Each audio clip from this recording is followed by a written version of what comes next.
আসসালামু আলাইকুম রহমতুল্লাহ। সম্মানিত দিনী ভাই ও বোনেরা, আজকের এই গুরুত্বপূর্ণ ভিডিওটি যে যেখান থেকে দেখছেন এবং শুনছেন সবাইকেই আন্তরিক মোবারকবাদ। আজ আমি আপনাদেরকে শিখাইয়া দিব সূরা ইখলাস, সূরা ফালাক আর সূরা নাস। এই তিনটি সূরা পড়ে সরিষার তেলে ফু দিলে কি হয়। আবারও বলছি, আজকের আলোচনার বিষয়বস্তু হচ্ছে সূরা ইখলাস, সূরা ফালাক আর সূরা নাস। এই তিনটি সূরা পড়ে সরিষার তেলে ফু দিলে কি হয়, বিস্তারিত জানার জন্য আর এই দামি আমলটা শিখে রাখার জন্য সম্পূর্ণ ভিডিওটি দেখার অনুরোধ থাকবে।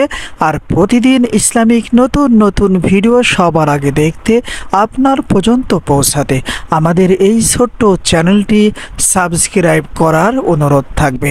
আর সম্মানিত দিনী ভাই ও বোনেরা, আপনারা অনেকে জানেন আমি গতকালকে আমার চ্যানেলে একটি ভিডিও আপলোড দিয়েছি। ভিডিওটি হচ্ছে সূরা ইখলাস 21 বার পাঠ করে পানিতে ফু দিলে কি হয়।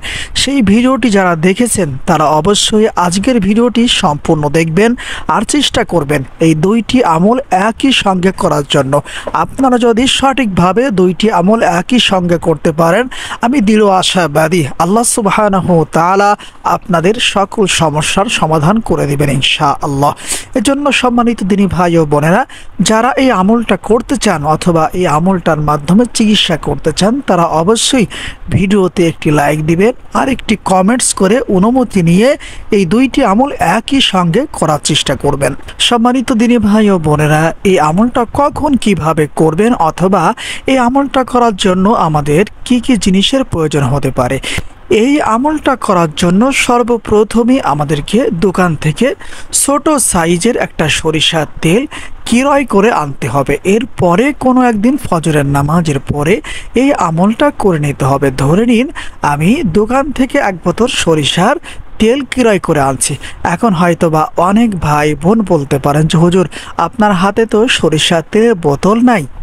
সম্মানিত দিনী ভাই ও বোনেরা, এই মুহূর্তে আমার কাছে সরিষার তেলের কোনো বোতল নেই। আপনাদেরকে বোঝানোর জন্য আমি এই বোতলটা সাথে করে নিয়ে নিয়েছি।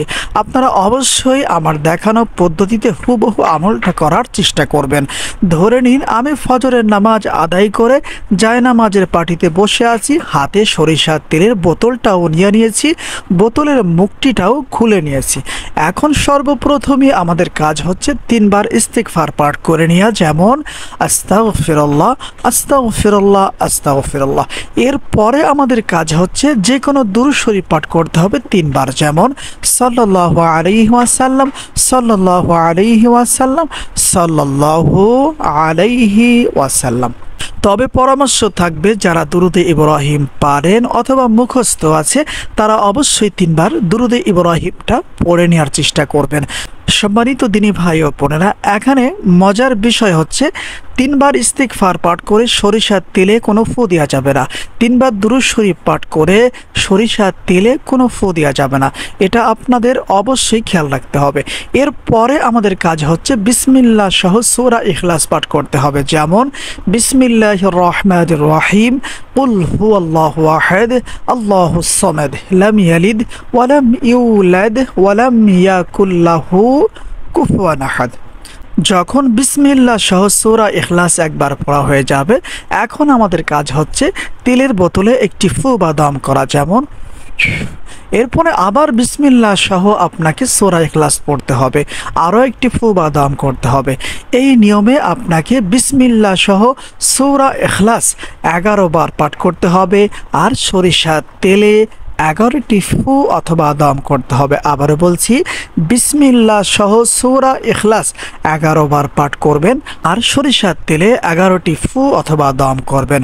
সম্মানিত দিনী ভাই ও বোনেরা, যখন সূরা ইখলাস পড়া হয়ে যাবে, এরপরে আমাদের কাজ হচ্ছে বিসমিল্লাহ সহ সূরা ফালাক পড়তে হবে, যেমন বিসমিল্লাহির রহমানির রহিম, কুল আউযু বিরাব্বিল ফালাক, মিন শাররি মা খালাক, ওয়া মিন শাররি গাসিকিন ইযা ওয়াকাব ওয়া মিন শাররিন নাফাসাতি ফিল উকদ ওয়া মিন শাররি হাসিদিন ইযা হাসাদ। যখন বিসমিল্লাহ সহ সূরা ফালাক একবার পড়া হয়ে যাবে, এখন আমাদের কাজ হচ্ছে তেলের বোতলে আরও একটি ফু বা দম করতে হবে, যেমন এরপর আবার বিসমিল্লাহ সহ সূরা ফালাক পড়তে হবে। বিসমিল্লাহির রহমানির রহিম, কুল আউযু বিরাব্বিল ফালাক। সূরাটি সম্পূর্ণ পড়া হয়ে গেলে তেলের বোতলে আরও একটি ফু বা দম করতে হবে। এই নিয়মে বিসমিল্লাহ সহ সূরা ফালাক 5 বার পড়তে হবে আর সরিষার তেলের বোতলে 5টি ফু অথবা দম করতে হবে। সম্মানিত দিনী ভাই ও বোনেরা, যখন সূরা ফালাক 5 বার পড়ে সরিষার তেলে 5টি ফু দেওয়া হয়ে যাবে, এখন আমাদের কাজ হচ্ছে বিসমিল্লাহ সহ সূরা নাস পড়তে হবে, যেমন বিসমিল্লাহির রহমানির রহিম, কুল আউযু বিরাব্বিন নাস, মালিকিন নাস, ইলাহিন নাস, মিন শাররিল ওয়াসওয়াসিল খান্নাস, আল্লাযী ইউওয়াসওয়িসু ফি সুদুরিন নাস মিনাল জিন্নাতি ওয়ান নাস। এখন আমাদের কাজ হচ্ছে সরিষার তেলে আরও একটি ফু বা দম করতে হবে। এরপরে আবার বিসমিল্লাহ সহ সূরা নাস পড়বেন, যেমন বিসমিল্লাহির রহমানির রহিম, কুল আউযু বিরাব্বিন নাস। সম্পূর্ণ পড়া হয়ে গেলে সরিষার তেলে আরও একটি ফু বা দম করবেন। এই নিয়মে 5 বার আপনাকে বিসমিল্লাহ সহ সূরা নাস পড়তে হবে আর সরিষার তেলে 5টি ফু অথবা দম করতে হবে।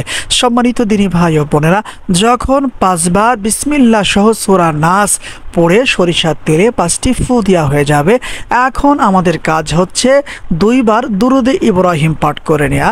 তবে পরামর্শ থাকবে দুরুদে ইব্রাহিমটা আপনারা পাঠ করার চেষ্টা করবেন।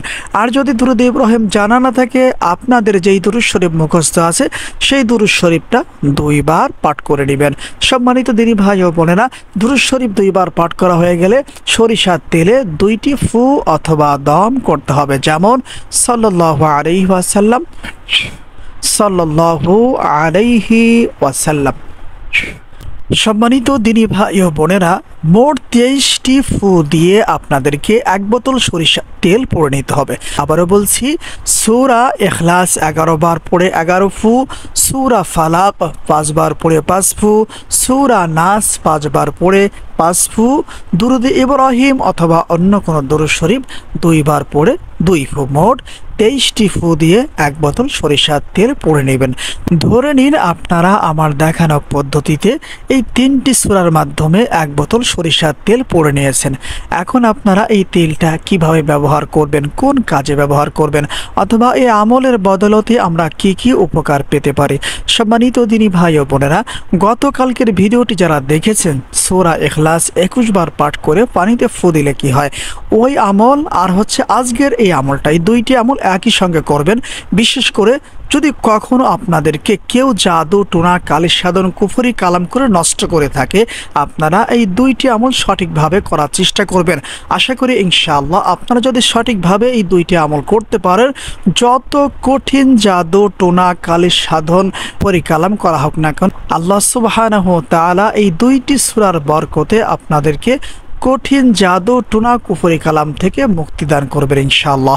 এই সরিষার তেলটা কিভাবে ব্যবহার করবেন আর সেই পানিটা কিভাবে ব্যবহার করবেন, সম্মানিত দিনী ভাই ও বোনেরা, গতকালকের ভিডিওটি যারা দেখেছেন তারা তো অবশ্যই জানেন যে সেই পানিটা কিভাবে ব্যবহার করতে হবে অথবা খাইতে হবে।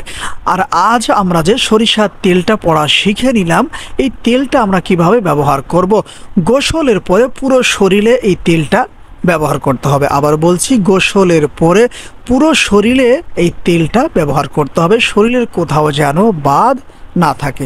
আর সকালবেলায় এবং ইশার নামাজের পরে যখন বিছানায় ঘুমাতে যাবেন, আর হচ্ছে ঘুম থেকে ওঠার পরে, এই 3টি সময় এই পড়া তেল থেকে আপনাদেরকে কষ্ট করে এই তেলটা ব্যবহার করার চেষ্টা করতে হবে। প্রথমত মাথায় তেলটা ব্যবহার করবেন, এরপরে চোখে ব্যবহার করবেন, এরপরে কানে ব্যবহার করবেন, এরপরে নাকে ব্যবহার করবেন, আর এরপরে আপনার নাভিতে এই তেলটা ব্যবহার করবেন। আর গোসলের পরে 7 দিন পুরো শরীরেই এই সরিষার তেলটা ব্যবহার করবেন। সম্মানিত দিনী ভাই ও বোনেরা, এই তেলটা কতদিন পর্যন্ত ব্যবহার করবেন? যতদিন পর্যন্ত এই তেলটা শেষ না হয় ততদিন দিন পর্যন্ত আপনারা এই তেলটা ব্যবহার করার চেষ্টা করবেন। আশা করি ইনশাআল্লাহ আপনারা যদি এই দুইটি আমল সঠিকভাবে করতে পারেন, আল্লাহ সুবহানাহু ওয়া তাআলা আপনাদেরকে জাদু টোনা কালির সাধন কুফরি কালাম থেকে অবশ্যই মুক্তিদান করবেন ইনশাআল্লাহ। আসসালামু আলাইকুম ওয়া রাহমাতুল্লাহ।